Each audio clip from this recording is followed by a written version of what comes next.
Russia carried out a massive attack on Ukraine last night, focusing on Kyiv. For the third time, the nuclear-capable Oreshnik medium-range missile was also used. At least 4 people were killed. But at the same time, Russian military bloggers are mocking their own attack, and the Russian Foreign Ministry has caught itself lying. We want to address this and cover additional updates in this Ukraine war situation report.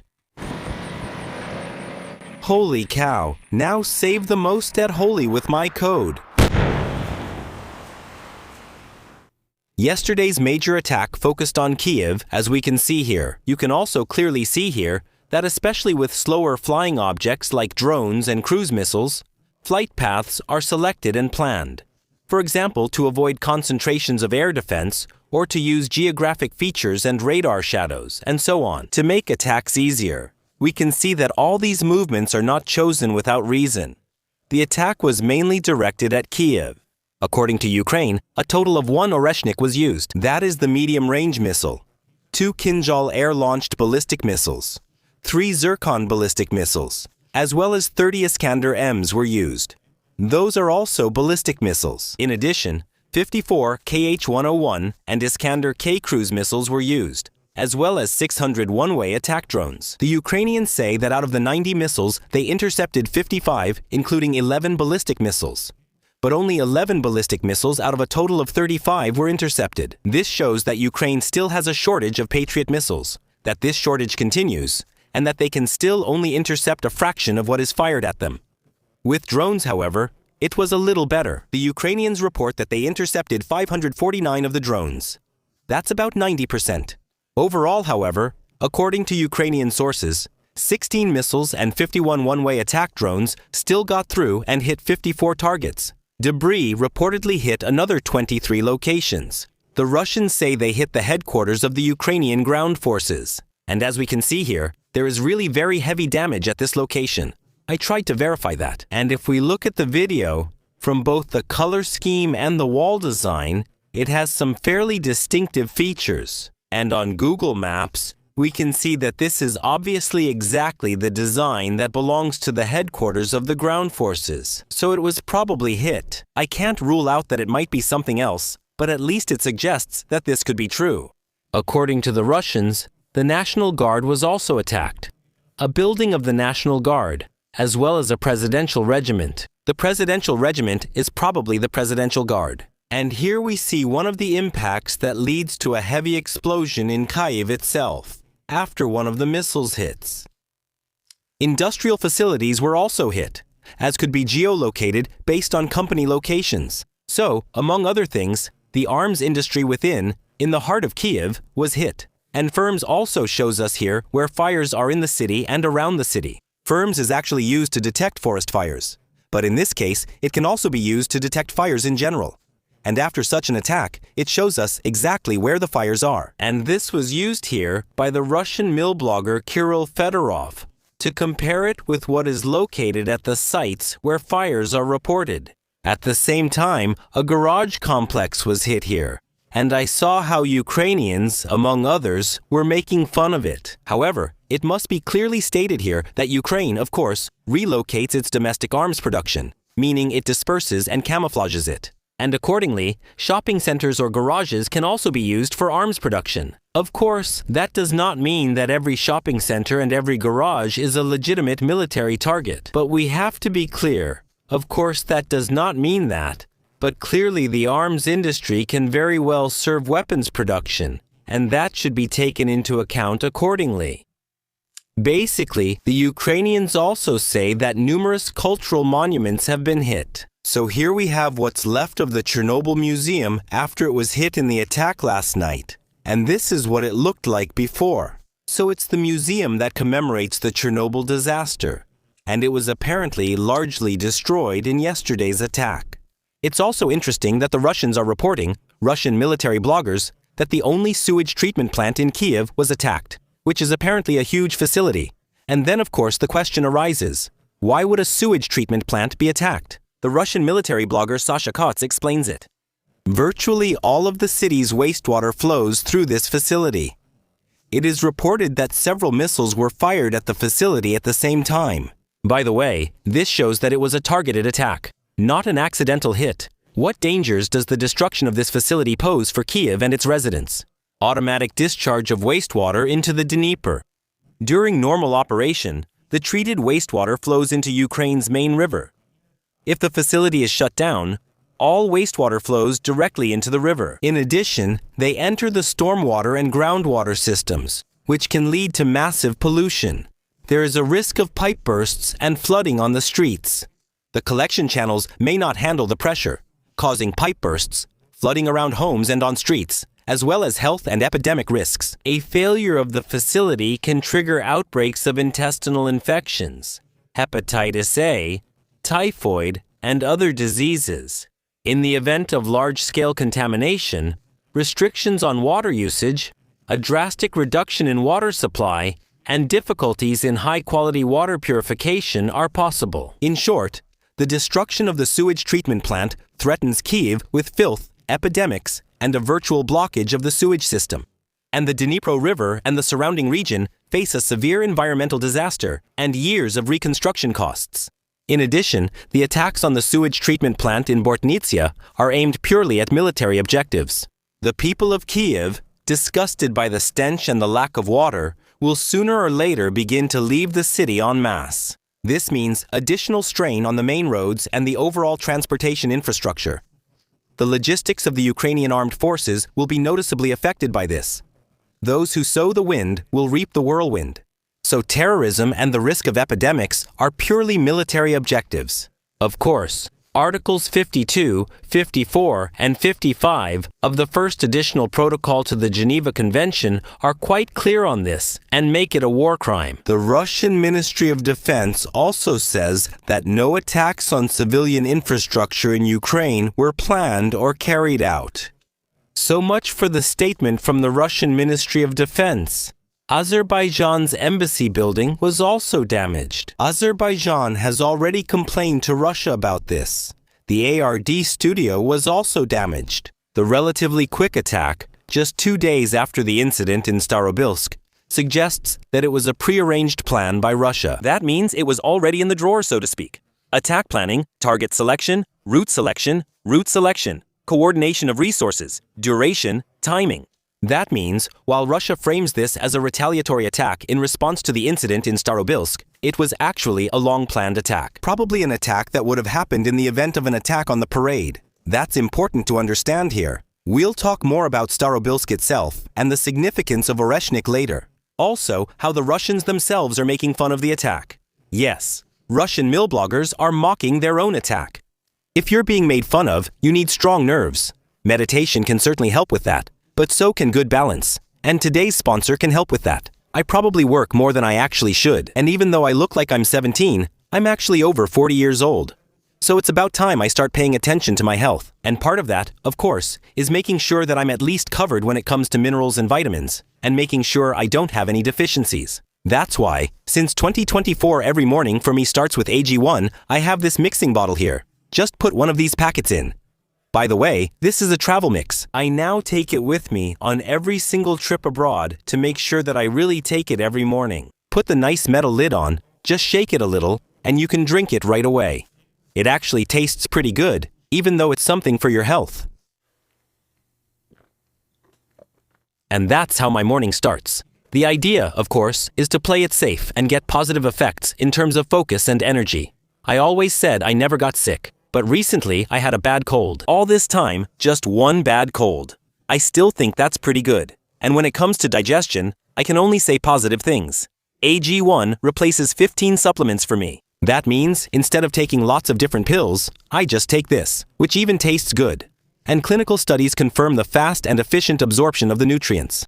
In addition, according to studies, it increases the number of good gut bacteria and improves nutrient levels within 3 months. The whole thing is certified by Informed Sport and The Journalist.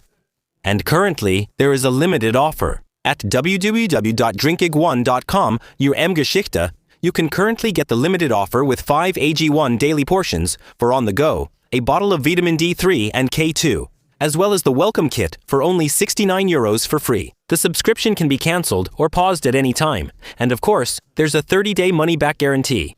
That means if you want to try AG1, you take no risk. You can just give it a try. And if you don't like it, you can use the money-back guarantee. So if you want to try AG1, you can find the current offer at www.drinkegg1.com RM-Geschichte. Ukraine has also attacked the industry in Perm, as well as the port of Novorossiysk. This is reported here by the Russian Milblogger Ryba. In addition, there are also developments at the front.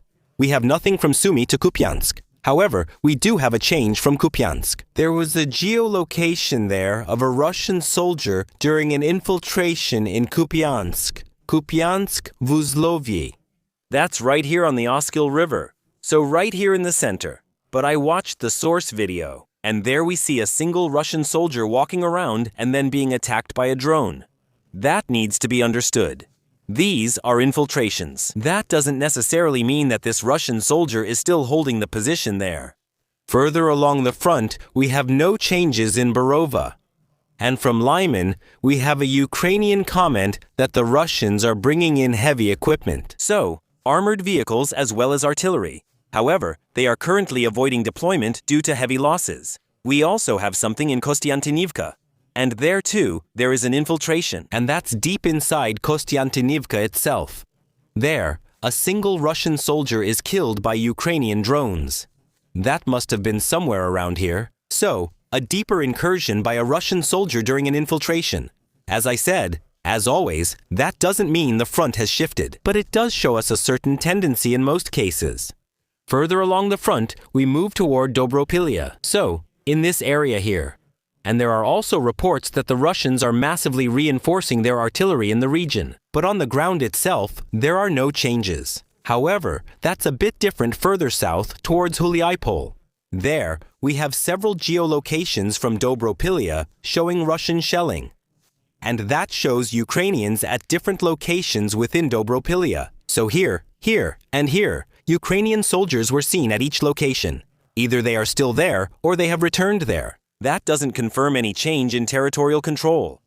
But it does show us that this area is rightly marked as contested and being fought over. And of course, that has a certain significance. A certain significance, because at the same time, there is always talk about infiltration in Ternowate. So this shows us just how tangled the front currently is. Or rather, it almost doesn't exist, because the strongholds overlap each other so much. Further south, we haven't seen any changes up to Zaporizhia, and there we have Wogonzo, the Russian Milblogger, who talks about Ukrainian attacks in Zaporizhia, west of Stepnohirsk. So there are still Ukrainian successes there as well. That would be roughly in this direction. The Ukrainians have been attacking there for several weeks now. Overall, the situation for the Russians is still not as they would wish. The attacks behind the front lines continue. For example, here an attack far behind the front has been geolocated. Donetsk is up here, and this was quite a bit further down. That means the attack was roughly at this spot here. That was roughly here. So, far behind the front, a truck was attacked there by Ukrainian drones. And we also have statements from the Russian side. Not only military vehicles are burning in the attacks, but also civilian ones. For example, the Ukrainians tried to attack a Wildberries truck. Wildberries is something like a Russian Amazon, but in this case, they were lucky, and the drone crashed into a toilet. If nothing is done, the situation will only get worse. And here, not only aerial drones, but also FPVs will be flying. That means we can continue to see videos here showing wreck after wreck along the road. Let's speed it up a bit again so the whole thing goes by faster. There too, we can really see hit after hit. The logistics along the southern front are increasingly coming under pressure. That doesn't mean that no traffic is taking place anymore. We can still see vehicles when we watch the videos, but the number of damaged vehicles keeps increasing. There are various recordings of this, and here we can also see military transport vehicles that were hit. So, at this point, the Ukrainians are still at it to suppress the deep Russian rear area. Here we have another Russian blogger who writes, "We paint military vehicles in civilian colors to somehow protect ourselves from the enemy's drones. Maybe soon, the soldiers in the rear of the special military operation will also be dressed in civilian clothes." Civilian vehicles are, and this must be said openly, of course used by both sides for transport. which makes collateral damage likely. On both sides, civilian vehicles are used for military operations, and that makes it harder to distinguish between civilian and military. However, letting soldiers in civilian clothes move around in the rear areas provokes targeted attacks on civilians. That is also highly problematic at this point. But there were also attacks against several warships and against air defense systems. We have footage showing the attack on a Bora-class corvette, as well as footage of an air defense system. So, on a Bora-class corvette, and the Admiral Essen was hit, a Grigorovich-class frigate. And the Admiral Essen is interesting because it is named after Admiral Nikolai Ottovich von Essen, a Baltic German who fought on the side of Russia against Germany in World War I, and is considered one of the most capable Russian admirals. Overall, that was the situation regarding developments at the front. Of course, we now return to Oreshnik. And here we have to say clearly, the operation serves propaganda purposes, nothing else. The missile is good for deploying nuclear weapons at medium ranges. If Russia, for example, wanted to attack Madrid with a nuclear weapon, the Oreshnik would certainly be well suited for that, and would be difficult to intercept. Basically, it's an intercontinental missile with one stage removed, which of course makes it a bit cheaper. Basically, it has the capabilities and functions of an intercontinental missile, except for the range, which is of course completely sufficient if the targets are closer. In this respect, the Oreshnik makes perfect sense if, for example, you want to deliver nuclear weapons to a target 4,000 kilometers away with a ballistic missile. As a nuclear missile, it doesn't have to be particularly precise, because nuclear weapons are being used. If the nuclear weapon lands 200 meters off target, that's not the biggest problem. However, Russia is using the drones with ballast, not with nuclear weapons, but simply with weights. And at the speed at which the missiles hit, the weights can still cause damage, of course, but only at the point of direct impact, the impact site, and maybe through vibrations in the immediate surroundings. But beyond that, the benefit is very limited to really provide any real benefit at all. Because theoretically, of course, such a kinetic projectile can destroy a bunker deep underground. But that would require precision, and they lack that. The Russian Milbloggers are making fun of it accordingly. So here we have the Milblogger fighter bomber, who says it's pointless to ask why Oreshnik didn't land in Kyiv. But I think this is related to its precision, because the airfield, according to him, an airfield was attacked, is an area target, as big as a factory, and the probability that one of the explosive devices lands somewhere nearby and, God forbid, for example, hits Zelensky, is minimal. But the fact that we can afford to strike with Oreshnik every 6 months wherever we want makes me happy. I think the sarcasm is hard to miss. The last point, that he is happy about being able to strike every 6 months with an inaccurate weapon, speaks for itself. Alex Parker Returns is even more clear. Here we have someone who simply posts a picture from the last operation and shows what Oreshnik did there, with the comment, "Let me just remind you of the damage Ukraine suffered last time from Oreshnik." Dmitry Station also writes, "The morning begins with the sun." In search of meaning and impact of the retaliatory strike, according to Ukrainian media and blogs, this strike did not impress them. The video of the fires in Kyiv, for example, was recorded from a car driving over the bridge across the Dnipro, which in a way seems humiliating. In retrospect, unpleasant and politically immature questions have arisen among our patriotic public. Does this Oreshnik even have a combat component? And how much does a single unit cost the state? I've already seen speculation in the 40 to 100 million euro or dollar category. I'm not sure how accurate that is. But of course, it would be absurd to use a weapon costing tens of millions if it only deploys inaccurate projectiles. Sasha Kotz is therefore the most honest in his assessment. He says that Ukraine is being used as a testing ground.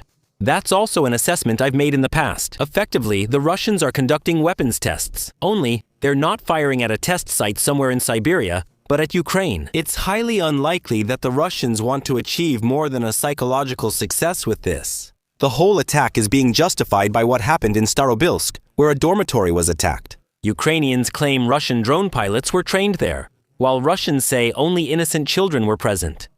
Yuri Kortunok offers an interesting assessment of the situation. He is calling for an attack on the Ukrainian presidential office in retaliation, which, and this is a quote, has long since become a gathering place and refuge for Russophobes, sodomites, and drug addicts. Meanwhile, the Russian Foreign Ministry has released a video claiming that the victims are between 14 and 17 years old.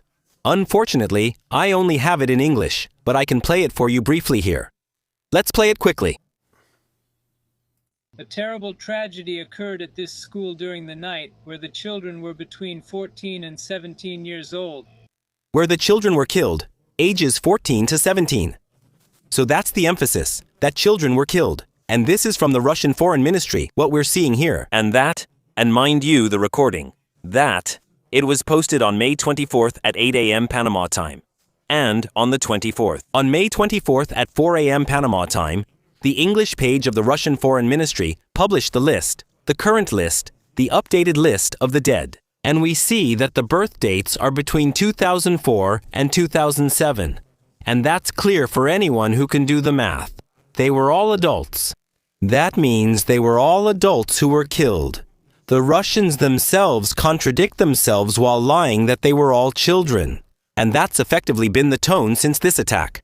The victims were children. Here we have walk-ons, for example. Wogonzo from May 22nd. There he says that at the time of the attack, there were 86 children aged 14 to 18 in the building. If you want to convince the world that a war crime was committed, then you shouldn't keep getting caught lying at this point. This is also a good example of why propaganda is often of little help, even in war. The Russian side could have also said there were children on site.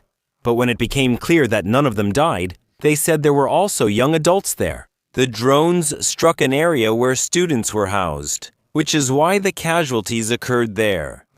That would have resolved the matter. Instead, they stick to the lie that all the victims were children who were hit and killed, even though they themselves published the lists of the dead showing that they were all adults. The fact that Russia is demonstrably lying does not necessarily mean that it was a legitimate military target, or that the people killed were not civilians. So it's absolutely possible that it was not a legitimate attack, and that the people killed were civilians. And adult civilians are still civilians, so they must not be deliberately killed either. But we have to be clear, it only undermines Russian credibility and thus their argument. It's not very helpful when you're trying to convince the world that, objectively speaking, a war crime has been committed, and you emphasize, no, they weren't being trained as drone pilots there, as the Ukrainians say, while you keep getting caught lying about the details of these people.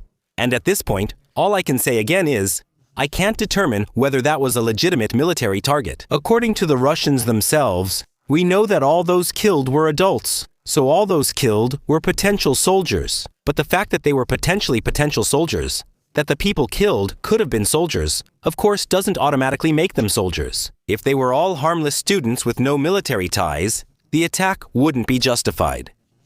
I can't make a definite statement right now. I just noticed that from the Russian side, there is persistent and constant lying, especially on a very important point. Because as I said, if all those killed were 14 years old, it would be clear that there could hardly be any military justification.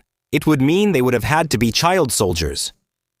Whereas if all of them are 18 or older, then it's absolutely possible that it really was a military target, even though the activities of those killed still need to be identified. And that's it for the situation report at this point. If you liked it, I'd appreciate a thumbs up.